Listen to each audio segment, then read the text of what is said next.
Hi guys, welcome to another one of my little videos. Today I would like to make a video response to the review of The Force Awakens by one of my favorite YouTube video reviewers, Chris Stuckman. But before I get into that, I would like to mention a couple of my other favorite YouTubers. First, Jeremy Jans. He posted this awesome video about the Despecialized Edition.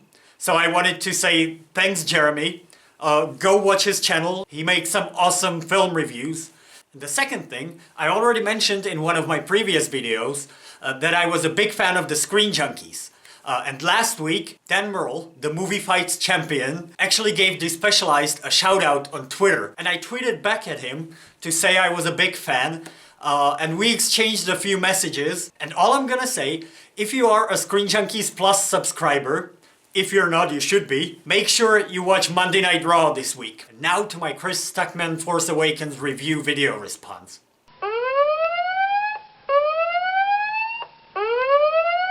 Okay, so like I already said, Chris Stuckman is one of my favorite YouTube movie reviewers. And I usually agree with this guy's opinions. And I watched his Force Awakens spoiler-free review first, and he said pretty much the same things I was thinking, that I already expressed in my own review. But then I watched his spoiler review, and in this spoiler review, he actually dismissed the issue that I thought was the worst problem of The Force Awakens. Now you all know that I loved this movie. I've actually seen it 3 times now. I loved it even more the second and third time around, because I already knew about the flaws, so I wasn't surprised about them. Like when I watched it the first time, I was like, this is awesome at first, but then I saw some of the things that they did. I was like, oh no, did they really just do that? And I'm talking of course about the similarities with the original Star Wars. Now Chris Stuckman dismissed this issue and said that the similarities were basically just in the aesthetics and of course the Starkiller base point, but that the themes and events in those two movies were very different. Well, I totally disagree with this. I actually had no problem with the visual aesthetic similarities. My problem was the plot similarities, and I actually think The Force Awakens is basically a straight up remake of the original, albeit a very well made and entertaining one. Now let's say this is a game show where they give you a basic plot of a movie and you have to guess what movie this is. The galaxy is at war. A brave opposition army, led by Alderaanian royalty, is fighting against the oppressive organization of space Nazis with Star Destroyers, TIE fighters, and an army of stormtroopers led by a masked dark side user whose boss is a pale scar-faced evil master of the dark side.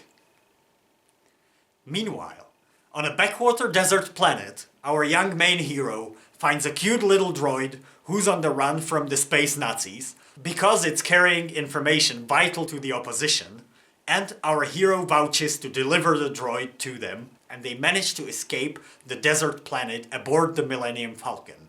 Along the way, our main hero meets an older man and starts looking up to him, and also meets a cocky young man whose background and intentions are a bit uncertain.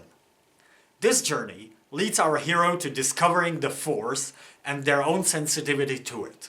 In the meantime, the space Nazis, who captured the film's main female hero, use their enormous spherical superweapon to wipe out an entire civilization which was quietly supporting the opposition.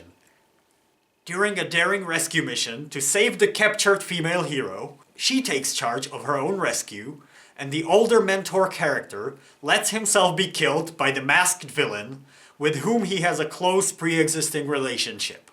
At the end, the opposition managed to destroy the space Nazis' superweapon in a desperate X-Wing fighter attack, only moments before it can destroy the planet that they reside on.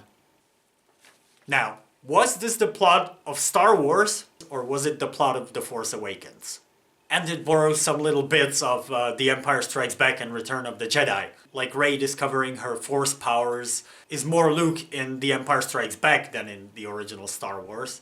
And of course, in order to destroy the superweapon with starfighters, they first have to infiltrate and destroy an on-ground shield generator protecting it. This is exactly what they usually do with remakes of other movies. They take the basic storyline, they change the characters a little bit. It's definitely not unheard of that they would switch a male character in the original to a female character. So there you have it. The Force Awakens is a very, very good remake of the original Star Wars. That's my main problem with it. It's a great movie, but it's very, very unoriginal. I hope they can do something original with episode 8 and 9, although so far it seems like episode 8 will be about this Force-sensitive hero coming to this uninhabited planet to find an exiled Jedi Master and get trained by him to defeat the evil masked villain. But let's hope there's more to it. Well, thanks for watching, guys. May the Schwartz be with you.